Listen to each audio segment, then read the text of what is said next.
Olá, eu me chamo Renata e hoje nós vamos entender como funciona a relação entre as variáveis manipuladas, medidas e controladas, conceitos fundamentais em qualquer experimento científico.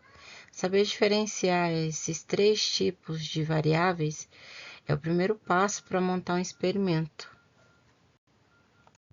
A primeira coisa que a gente precisa saber é o que é uma variável. E uma variável é qualquer coisa que pode mudar ou ser alterada. Em outras palavras, é qualquer fator que pode ser manipulado, controlado ou medido em um experimento. Os experimentos contêm diferentes tipos de variáveis. A primeira é a variável manipulada, também chamada de variável independente. Ela é o fator que o químico muda de propósito para testar o que acontece. Por exemplo, imagine o experimento camaleão químico. Neste experimento, a mudança de cor de uma solução ocorre pela variação do estado de oxidação de um elemento, que é controlada pela quantidade de um agente redutor adicionado. No camaleão químico, podemos manipular a concentração de permanganato de potássio ou a quantidade de açúcar presente na mistura. Já a variável medida, ou dependente, é o resultado que observamos após mudar a variável manipulada. No nosso experimento, é o tempo em que a solução leva para mudar de cor, ou a intensidade da cor final. Podemos também cronometrar quanto tempo demora para o líquido ficar verde, marrom ou incolor. Esse é o efeito que estamos medindo para entender como as mudanças nos reagentes influenciam a reação. Já as variáveis controladas são o restante. São as coisas que ficam iguais o tempo todo, para que o resultado não seja confundido ou alterado. Elas garantem que o experimento tenha confiabilidade no resultado. Uma variável controlada é aquela que mantemos constante durante um experimento. A variável de controle não faz parte de um experimento em si, porque ela é um fator fora, do que está acontecendo ali. Mas ela é muito importante porque ela tem efeito nos resultados finais. No experimento do camaleão químico, algumas variáveis controladas são o volume total da solução, a temperatura ambiente e o mesmo tipo de reagente. Alguns exemplos de variáveis controladas incluem temperatura, quantidade de luz, volume de líquidos, duração do experimento e tipo de material utilizado. Em um experimento, as variáveis controladas são mantidas constantes para garantir que apenas a variável independente afete a variável dependente, permitindo uma análise precisa dos resultados. Hoje nós vamos fazer o camaleão químico. Para isso, a gente vai pegar 250 ml de água e acrescentar 3 colheres de açúcar. Agora vamos acrescentar 3 colheres de soda cáustica. Misture bem até dissolver tudo. Vamos preparar agora a segunda solução, que é uma solução de permanganato de potássio. Vamos colocar a solução de soda cáustica com açúcar em um vidro com mais ou menos 400 ml de água. Vamos misturar bem rápido para formar um redemoinho, isso vai fazer um efeito mais legal. E agora vamos acrescentar o permanganato. Os íons permanganato, que são de cor roxa, quando entram em contato com a solução de açúcar com soda cáustica, são reduzidos ao íon manganato, que tem a cor verde.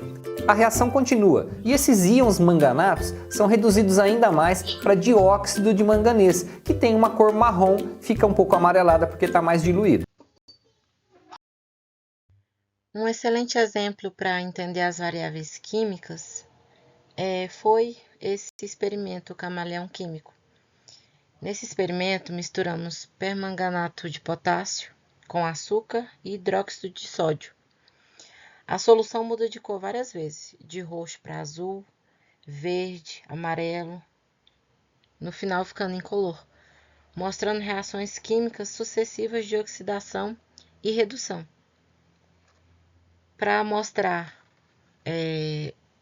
onde a gente pode encontrar as variáveis durante o experimento, eu montei uma tabela onde vocês podem ver o tipo de variável, o que é no experimento e a função dela.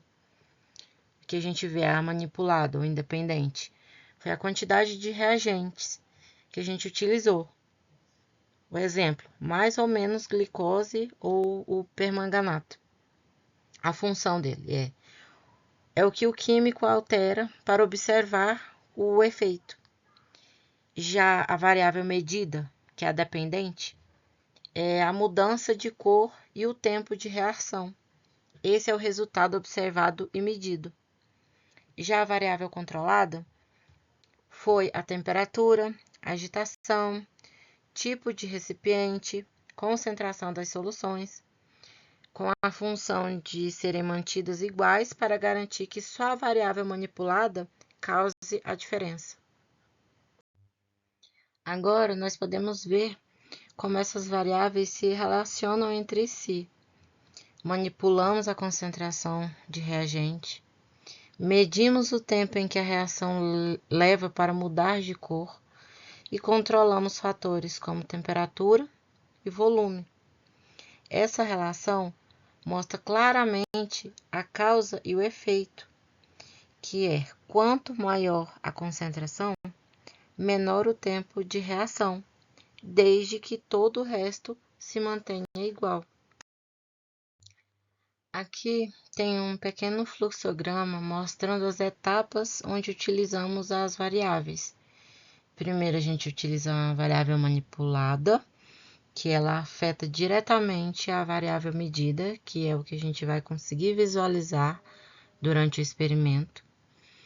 E depois, não só depois, né? Vem depois, mas durante todo o experimento a gente tem a variável controlada, que são todas as coisas que a gente mantém igual para que o resultado não seja alterado por outros fatores de fora do experimento. No camaleão químico, isso nos ajudou a entender por que a solução muda de cor e como pequenos ajustes nas condições químicas produzem grandes efeitos visuais. Compreender essa relação é o que transforma uma simples observação em um verdadeiro experimento científico. Então, as variáveis químicas são o coração de qualquer experimento. Temos a variável manipulada, que é aquilo que a gente muda de propósito para ver o que acontece. A variável medida, que é o resultado dessa mudança, é o que a gente observa, é o que a gente registra. E temos as variáveis controladas, que são todas as outras condições que mantemos iguais para garantir que o resultado seja confiável. Em resumo, mudar uma variável e observar o resultado é o que nos permite entender as causas e os efeitos nas reações químicas. E não podemos jamais deixar de lembrar que é do nosso interesse evitar resultados catastróficos. Então, sempre temos que ficar ligados nas variáveis para a gente conseguir colocar em prática tudo aquilo que estudamos na teoria. Então, para a gente concluir e finalizar, a gente não pode deixar de lembrar que